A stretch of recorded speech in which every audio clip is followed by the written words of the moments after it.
Last year, Wayne showed us just how good he is with a shotgun, bolting rabbits on Gotland in Sweden. He did so well that the guys from Aimpoint invited him to attend their academy. They could see the potential and a skill set that would translate from the shotgun to the rifle. Today's come about really from being invited to the Aimpoint Academy, which is about 3 weeks' time, 2 or 3 weeks' time. So I wanted to sort of get a bit of a head start today, down here with yourself and Tim, get a bit of range time and sort of get more familiar with the rifle before turning up there completely cold.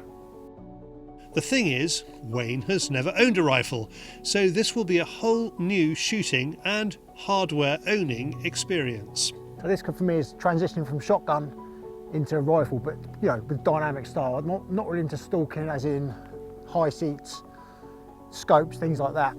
It's still a shotgun style of shooting but with a rifle. I've got one bullet, you know, so I need to be so much more precise, I think. It's going to take a lot more practice than what it will with a shotgun.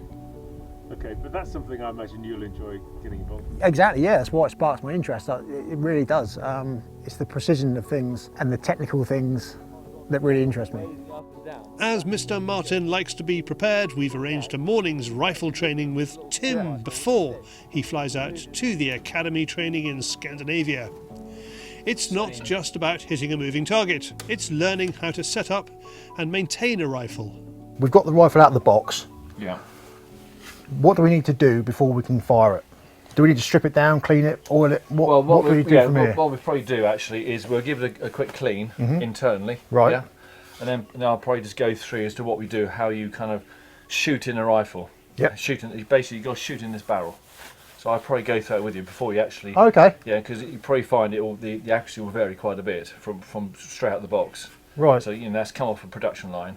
So we got to take it through a bit of a journey, because as the bullets are pushed down through the barrel, things happen. So we need to make sure this barrel's actually kind of shot in some ways. Okay, so how many shots do you think that will take? It varies an awful lot. Right. So it could be perfect from the get-go, or you could take 10, 20, 100 shots. Really? It varies an awful lot. Wow. So anyway, so we can go through that anyway. But yeah, I mean, look at that. That's beautiful. Nice bit of wood. Yeah. They always feel very, very light. It did, yeah, that's what I was amazed at. Maybe kind of just under 2 kilograms, 5 pounds perhaps, Yeah. whatever, but very, very light. But by the time you start bolting stuff on it, and the beauty about putting the Aimpoint on is a very, very light sight. So Yeah. that the rifle, you always find with kind of small optics, they're just lovely. You haven't got this huge, great scope on the top, and it's just a nice rifle. And also you've got a really nice dinky moderator as well. So that's a dinky one, is it? Yeah, oh yeah, very, very small. Right. So it's a very, very compact unit, which is perfect for driven. for driven ball. So or for just driven shooting anyway, moving targets. Awesome. So I think we need to do is get it on the gun bench here and start just building it up anyway. So yeah, good start. Looks lovely, doesn't it? It looks beautiful. Yeah. Yeah, nice short barrel as well. Look at that. I don't know how long that barrel is. Yeah, I did look at the configuration of the barrels. They come in a lot of different sizes. Yeah. So once again, if I mean, a lot of the driven stuff is actually you're not shooting longer range, so it's quite short range. So therefore, some of the driven stuff is actually shorter barrel. Right, better suited with a shorter barrel. If you're walking through brush and stuff and you've got moving targets, you don't want a huge, great 26-inch barrel and then another 3 or 4 inches of moderator. You want something nice and short and compact. So if you are in woodland areas, you can just quickly get up to it. So it's, So what would this be? What's this about? 22? No. This is I think it's probably about 16 or 18. Oh, Christ, really? Oh, yeah, it's quite What, short. from there? Yeah, from there to there. Yeah, so 18. I guess you're right. Yeah, 12. Yeah, probably. Be. Yeah, 18. Yeah, it's quite short. So well. So you've ever actually owned a rifle one? No, I've shot rifles. I've shot rifles with my dad. My dad does deer stalking.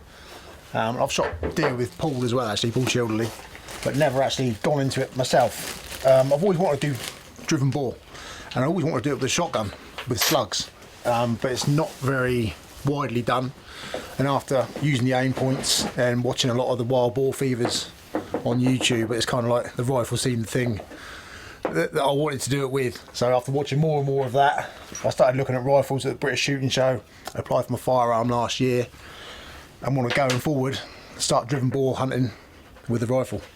Okay, cool. Yeah, and this is the one I've chosen.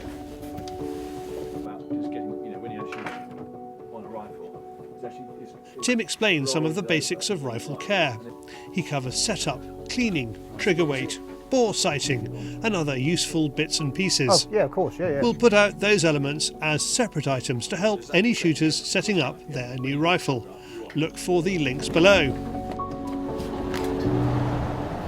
Time to head to Tim's range to get the Anschuts zeroed and to have a go at that moving target. Not ideal conditions to zero a rifle, but we're in the luxury of a shed, my man shed, or shooting shed anyway. But yes, about 40-mile-an-hour wind out there, and you'll see that red dot move. Right, mate. So we bore sighted, right? So hopefully within that. Yep. So we do our first shot, see where it's going to go on that target.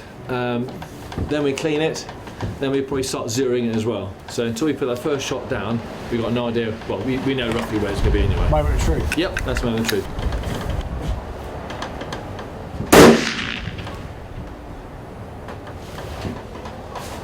Windage wise, spot on, and we are about 4 inches high. We're just above the orange. Okay. Yeah, so what we've got to do now, we've got to bring the optic down now. So that's a good start. So bolt open, quick clean, then we have another shot, yeah? Rightio. First shot. Great, a ton less recoil than I'd imagined. I mean, I've heard people say about 308s is going to recoil. My dad says, oh, 308 is going to recoil. But to be honest, I noticed more recoil from a shotgun. it really felt like nothing. I mean, maybe it's different, maybe it's because it's on a rest at the front. I'm not sure, but in my shoulder, nothing.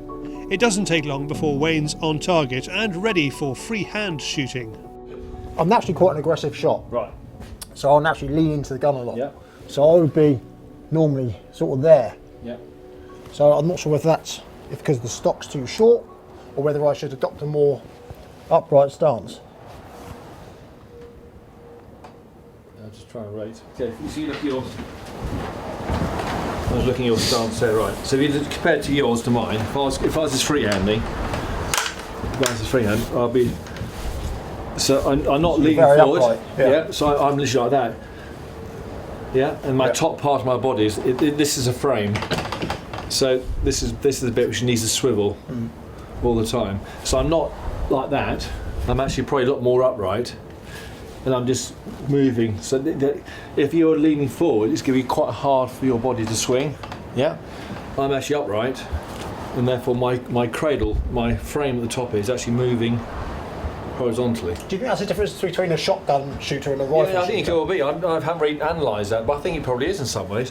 You are very much more upright. Yeah. I think a lot of shotguns do lean a lot forward. Yeah, you lean into the shot. Yeah. But actually, I will be very much upright. My feet will be kind of shoulder width and a bit apart, and I'll be moving. Tim's been fortunate enough to attend the Aimpoint Academy and has enjoyed some pretty successful driven hunts using the red dot sight. He's going to give Wayne a sense of what he'll experience and still allow the pros to work their magic. Basically, I'll be looking at the animal. Good catch. And I'll be just studying that kill zone, the shoulder. I'll be studying all the time. And this red dot's over here somewhere. It doesn't matter where it is. Yeah. As soon as I see the red dot, then I'll start saying, right, I need to bring the red dot, bang.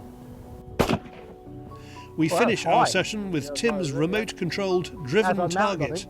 The plan is for us to start close and move back. It's pretty good to me. Yeah, I thought that was a good one. Felt a good one. Yeah. Last 3 shots, 3 kills, no pressure. Oh, let's try.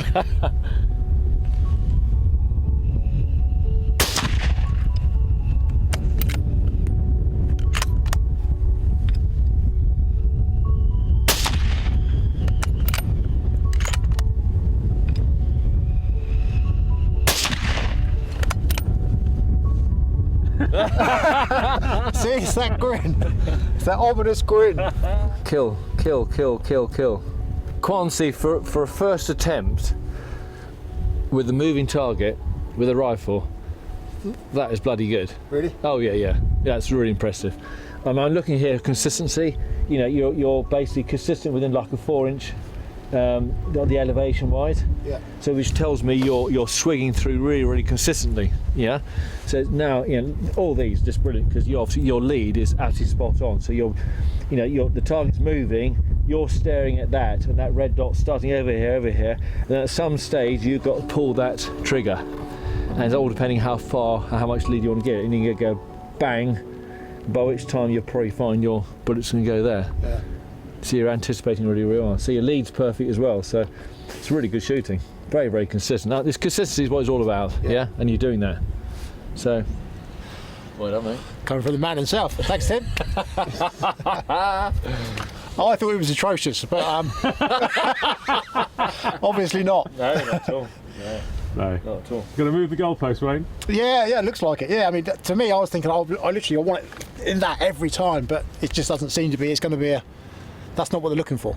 Oh, no at all. No, it's not accuracy. It's about killing, getting that bullet on the kill zone. Yeah. Yeah. It's not this. Yeah. It's that. Yeah. You know, you've got no magnification on that optic whatsoever. So it's basically 1-to-1, and it's all about peripheral vision and just seeing everything around it. And all you're doing is putting a red dot on it. It's as simple as that. For more information about the Anschutz Classic Pro Rifle, go to artemisoutdoorsuk.co.uk.